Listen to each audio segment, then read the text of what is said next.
A Câmara dos Deputados deve votar nesta terça-feira, 18 de novembro, o projeto de lei antifacção, considerado pelo presidente da Casa, Hugo Mota, do Republicanos da Paraíba, como a resposta mais dura da história do parlamento no enfrentamento do crime organizado. Mota destacou que a segurança pública exige firmeza, garantias e eficiência institucional e que o projeto aumenta penas para integrantes de facções e dificulta o retorno deles às ruas, além de criar bancos de dados nacionais e estaduais sobre organizações criminosas. O texto é de autoria do governo Lula, do PT, mas o relatório é do deputado Guilherme Derrite, do PP de São Paulo, que está licenciado do cargo de secretário de Segurança do Estado. A proposta enfrenta resistência tanto do governo quanto da oposição.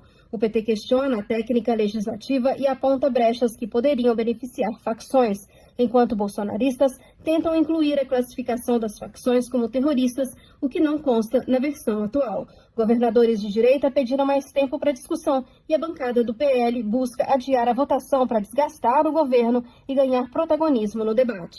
Entre os pontos críticos estão o financiamento da Polícia Federal e a definição do crime de facção criminosa. Após 4 versões do relatório e 2 tentativas frustradas de votação, o projeto será o único item da pauta desta terça-feira.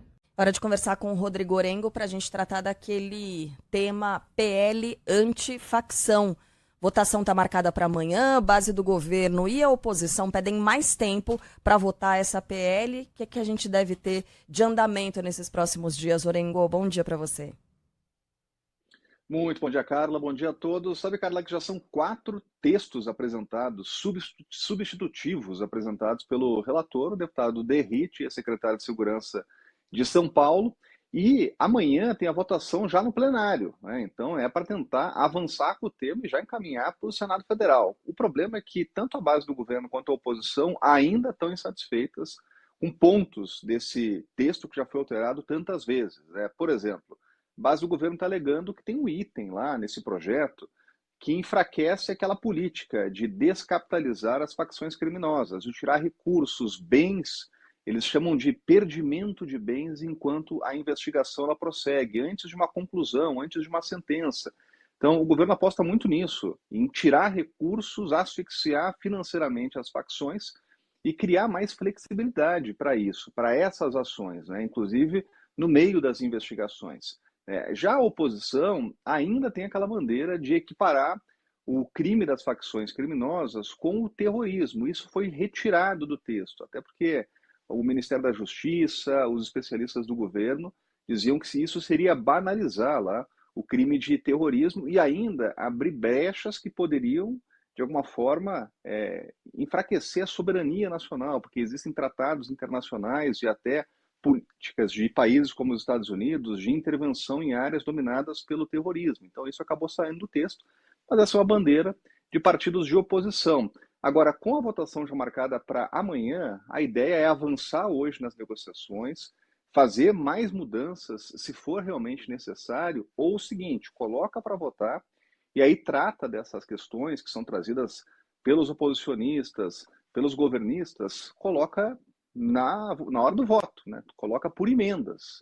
Geralmente, quando as propostas não têm um consenso, não tem realmente uma linha muito clara de maioria, se coloca lá na hora do voto e aí se avança com as emendas, faz a discussão no plenário mesmo, até porque o presidente da Câmara, Hugo Mota, estabeleceu esse tema como prioridade, quer avançar e marcou a votação hoje, justamente porque estava prevista para a semana passada, mas depois de tantas mudanças do texto, passou tudo para esta semana, e a ideia é já votar amanhã, no máximo ainda nesta semana, e liberar esse assunto lá para o Senado. Agora, Carla, tem que lembrar ainda que tem outras propostas que tramitam, que precisam avançar até o fim do ano na Câmara com a PEC da Segurança. A PEC da Segurança que é uma aposta do governo que estabelece uma coordenação nacional que seria liderada pelo governo federal em articulação com os estados, mas tem ainda uma oposição de governadores que entendem que isso pode enfraquecer lá a autonomia dos governadores no quesito da segurança em cada estado. Então esse é um tema prioritário.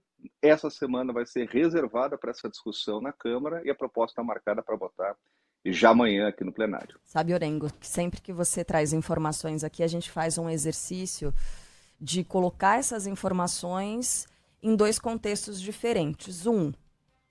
O que isso vai trazer de útil e de efetivo para a nossa vida real das pessoas. 2, como é que isso vai interferir no cenário eleitoral.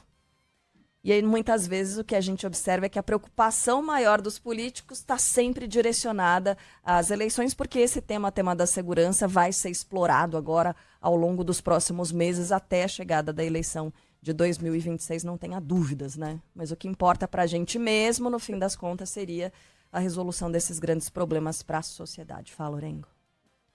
E o que a gente está vendo, Carla, é realmente uma antecipação do processo eleitoral, né? Esse é o tema que vai ser uma bandeira das eleições, né? Agora, do ponto de vista prático, tem avanços significativos aí, como, por exemplo, o principal deles é aumentar a pena para aqueles chefes de facção, para quem está realmente dentro dessas facções, e depois de prisão e condenação, pode ficar mais tempo fora das ruas, aí, ou fora da organização das facções. No fim, esse é o grande objetivo. Pelo menos em relação ao aumento de pena, oposição e governo concordam. Agora tem que achar aí esse acordo, né, para alguns pontos divergentes para conseguir avançar com a votação amanhã. Perfeito. Orengo, bom trabalho para você, boa semana. Bom trabalho, boa semana.